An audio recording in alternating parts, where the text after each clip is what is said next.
Есть такое искусство – вкусно и красиво готовить. И сегодня, в Международный день повара, мы рады приветствовать в студии «Доброй раницы, Беларусь» одного из самых молодых и перспективных шеф-поваров страны Никиту Чихачева. Доброе утро. Доброе утро, Никита. Доброе. Вот говорят, что женщины готовят для того, чтобы поесть, а мужчины – чтобы вкусно поесть. Расскажи нам, как ты решил вот заняться кулинарией, как ты пришел в эту профессию? На самом деле тут все банально просто. Я любил вкусно поесть с детства. Да, у меня очень вкусно готовят дома, у нас постоянно была куча гостей. И всегда был накрыт хороший вкусный стол, чем, собственно, я и пользовался. Вдохновлялся запахом? Вдохновлялся, да, поэтому, по сути, все было предрешено. Я любил вкусно покушать и решил, что могу дарить это людям. Ну и для того, чтобы начать это дарить людям, нужно было где-то учиться. Вот расскажи дальше твой путь.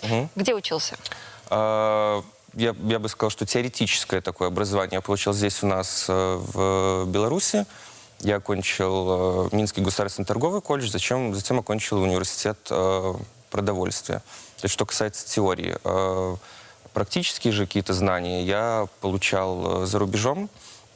Я работал в лучших ресторанах Европы и даже, можно сказать, и мира, естественно. То есть учился на практике? Учился на практике, да. Я ездил непосредственно на какие-то стажировки, договорился с шеф-поварами, летал за границу, работал по несколько месяцев. Естественно, это было все за свой счет, это не оплачивали.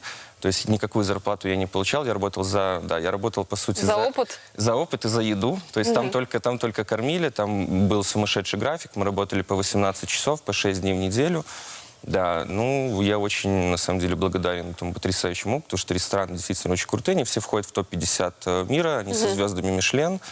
Если, ну, я думаю, там большинство А туда знает. попасть вот прям можно было так, получив просто образование повара? Как вот... Туда можно было попасть, там были ребята и без образования поварского, без профессионального. То есть какие-то повара-любители, которых, в принципе, тоже хватает. Не у всех поваров, и даже и талантливых шеф-поваров, которые имеют какое-то мировое имя, не у всех у них есть профессиональное образование, на самом деле. Ну, ты рассказываешь, это такой достаточно сложный путь. Вот ты как считаешь, быть успешным шеф-поваром – это результат чего? Таланта, труда, сочетания этого всего или какого-то твоего варианта? Слушайте, скорее всего, это совокупность и таланта, и труда. В любом случае, в каждой профессии важен талант, то есть человек должен быть талантлив, чтобы чего-то достичь.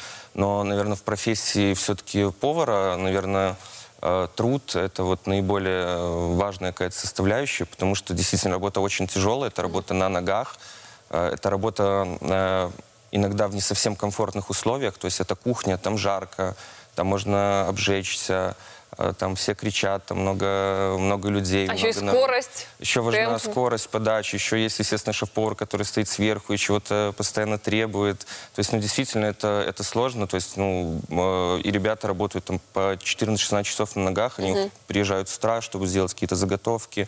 Потом начинается там обеденное время, потом вечерний сервис. Часто задерживаются какие-то гости, ребята тоже задерживаются. То есть, ну, действительно, работа очень сложная, это правда. Ну вот помимо того, что ты вкусно готовишь, ты еще и учишь плейтингу, то есть красиво разложить еду на тарелке. Ну, на самом деле, когда ты приходишь в ресторан и тебе приносят блюдо, первое, на что ты обращаешь внимание, это, конечно же, на подачу. То есть мы едим глазами. Да, а вот ты как считаешь, что все-таки важнее, вот та самая красивая подача или вкусовые качества блюда?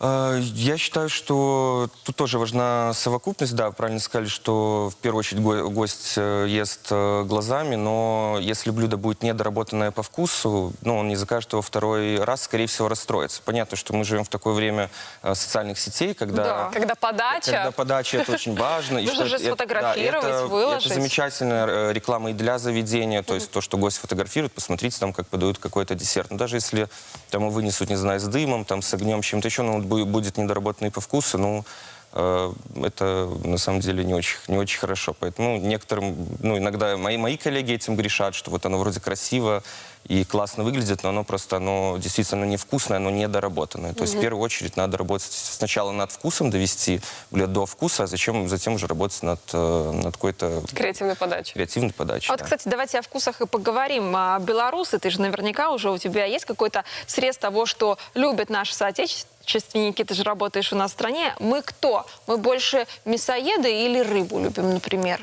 Или картошку? Картошку все любят, да. На самом деле, тут сложно сказать, что любят больше, или мясо, или рыбу. Ну, скорее всего, наверное, больше мяса все-таки. У нас мы не граничим с морем, у нас там с рыбой и с морепродуктами иногда там возникают некоторые проблемы, чтобы действительно этот продукт был хороший и качественный.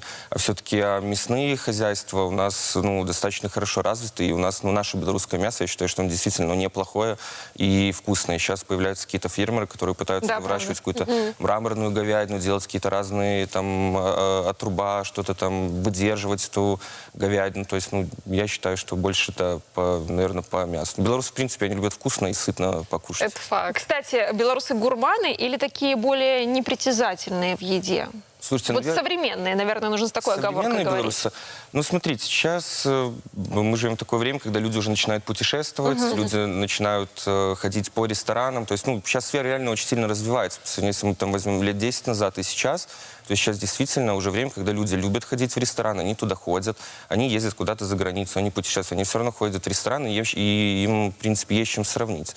То есть сейчас хватает действительно гурманов, сейчас гости с каждым днем все сложнее и сложнее чем-то удивить. Ну, в любом случае, каким-то образом получается это сделать. Расскажи, пожалуйста, в какую кухню ты влюблен в профессиональном плане? В профессиональном плане, я люблю классику. Я люблю, если мы говорим там про какую-то простую еду, это итальянская, да, это действительно это одна из самых простых кухонь, тем не менее, она для меня самая вкусная. Если мы говорим там про какую-то базу, это французская кухня, то есть все базовые соуса, то есть, это и все там самые такие интересные техники именно приготовления, долгие, их придумали во Франции, то есть, и сейчас, если там ты хочешь, в принципе, развиваться как повар, надо начать сначала с какой-то базы, с каких-то базовых соусов, то есть, в данном случае это французская кухня. А с белорусской кухней ты умеешь работать? Приходится. Да, но Приходится делать я драники. понимаю, что и сейчас во многих ресторанах, во многих заведениях белорусскую кухню каким-то образом обыгрывают, да? Есть такое, да, сейчас понятие, как современная белорусская кухня, но там тоже, на самом деле, есть куча всяких нюансов. Но если, хорошо, не говорим сейчас про кухню, а любимый прием пищи. У нас, естественно, это завтрак. А вот какой твой любимый завтрак? Мой любимый завтрак, я люблю блины.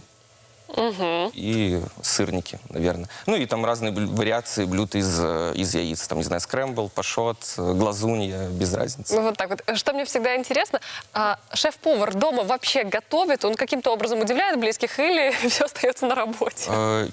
Если честно, дома готовлю крайне редко. Только если для кого-то, для гостей, для себя не готовлю, потому что, как правило, у поваров сумасшедший график, и нету времени там приехать что-то приготовить, потому что я с утра до вечера в основном на работе. То есть вы на работе питаетесь постоянно? По сути, да. Попробовал того всего и уже поел? По сути, да. Нет, у нас есть и корпоративное питание, и опять же, да, ты что-то пробуешь. То есть, дома крайне редко, действительно. Я знаю, что многие мои коллеги также этим грешат, что дома они готовят очень редко. Ох, в общем, питайтесь правильно и вкусно, и учитесь готовить, вот, глядя на такие примеры, как Никита. Никита, мы поздравляем тебя с праздником и всех твоих коллег. И спасибо большое, что пришел. Спасибо.